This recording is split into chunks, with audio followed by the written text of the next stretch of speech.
And as I sat in my classes in university for 4 years studying theology, they made me read German writers. They made me read Catholic priests like St. Augustine. They made me study commentaries by Calvin, John Wesley. They made me study the deep thinkers that dealt with eschatology and rapture and all these stuff. But no one talked to me about the kingdom. And it's the only message Jesus preached.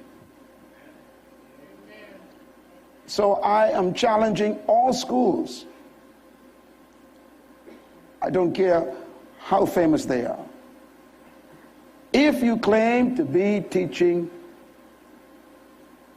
and preparing people for the ministry or for life, why don't you focus on what Jesus focused on, which is the kingdom? So I call it the original purpose of God. Let's talk about theology a little bit, because most of you, just like me, you are layman, you are a business person, you are a retiree, you are an investor, you are a housewife, maybe a secretary, or maybe you are just a student. Whatever you are, big words like theology frighten you. So I thought it would be good to talk to you a little bit about some of these misconceptions about what things mean. First of all, make this statement, write it down. Christianity is a religion. That is a very sad statement, but it's true. If you ask anybody to name the first 4 great religions of the world, the answer would be Christianity, Islam, Hinduism, Buddhism. In other words, Christianity is thrown in with the rest. If you look at a form that you have to fill out and it asks you, what is your religion? And there's a blank, you'll probably put Christianity, because that's what it is. You meet somebody from another religion and they says, what religion are you? What would you say? Christianity. You see, that's what it is. So if Christianity is a religion, it's important to define what a religion is, because Hinduism is a religion too. Islam is a religion too. So if you are in their category, you're no different or better than them. This is why there are clashes between Muslims and Christians all over the world, because they are competing for the same market. They are religions. This is why the Hindus are burning Christian churches in different parts of Pakistan, and Muslims are burning Christian churches in different parts of North Nigeria, because they are all religions. What is a religion? Write this down. A religion is the worship of a deity through a set of beliefs, expressed through a set of rituals and customs and rites, producing a sectarian distinction on a unique group of people. That's a religion.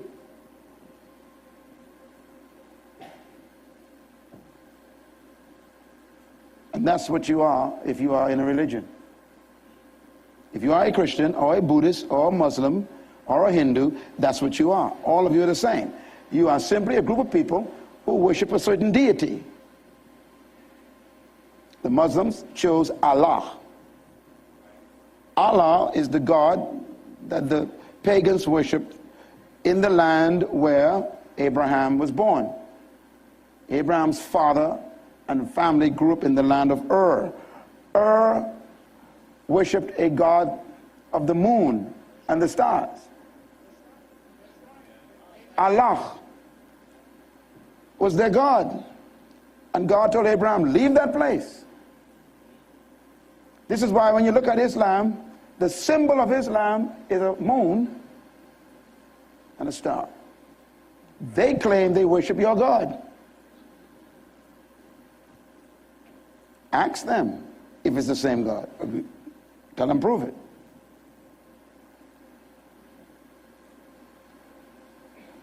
So all religions worship a deity.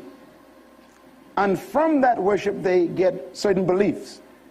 The Muslims believe in their religion. They got their beliefs all worked out. Hinduism believe in their religion. Christians believe in their religion. Buddhism believe in their religion. Yoga believe in their religion. Mormons believe in their... Everyone got belief systems. So having your belief system is no big deal. Everybody got them.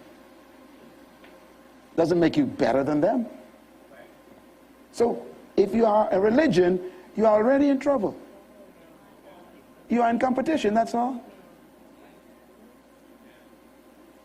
And then that belief system produces what? Rituals. The Muslims' ritual is 3 times a day. They got to find where the east is, and then they put their mat on the ground, and they pray in airports, anywhere. They pray as a ritual. They're supposed to face Mecca and pray. Christian ritual. We have to meet every Sunday morning. We have to have so few songs. We got to have some testimony. We got to have some offering. Got to have a little sermon for 10 minutes. And then you have a little altar call. You go home. That's our ritual. The Hindus, they got to go to that temple, bow to 6 million gods, light an incense candle, burn it before the Lord, cross their legs, and they got to send their prayers up for a good harvest. Ritual. You're no different.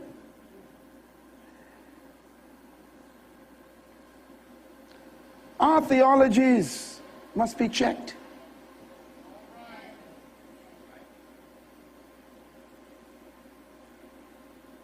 Customs and rites. Rites are important. Rites, for example, R-I-T-E-S, all religions have rites.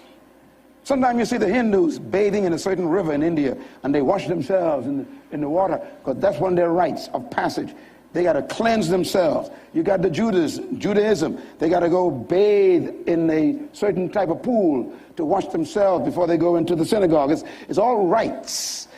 Christians got rites. Rites is you got to be baptized after you make a confession of faith. It's a rite of passage. Everyone have rites. It's religion.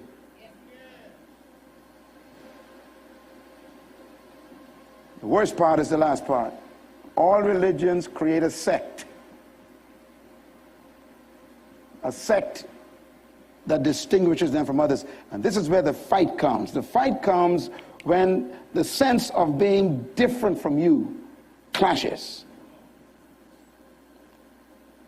You know, if a Muslim build a synagogue right next to your church, I wonder how you would feel. And by the way, it's coming to a town near you.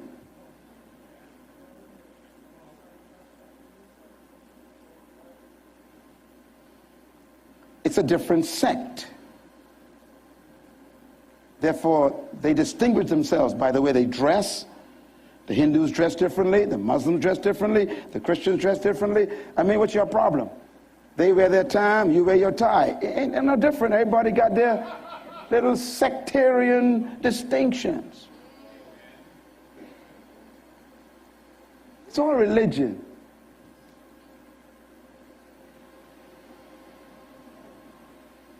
Here's the good news.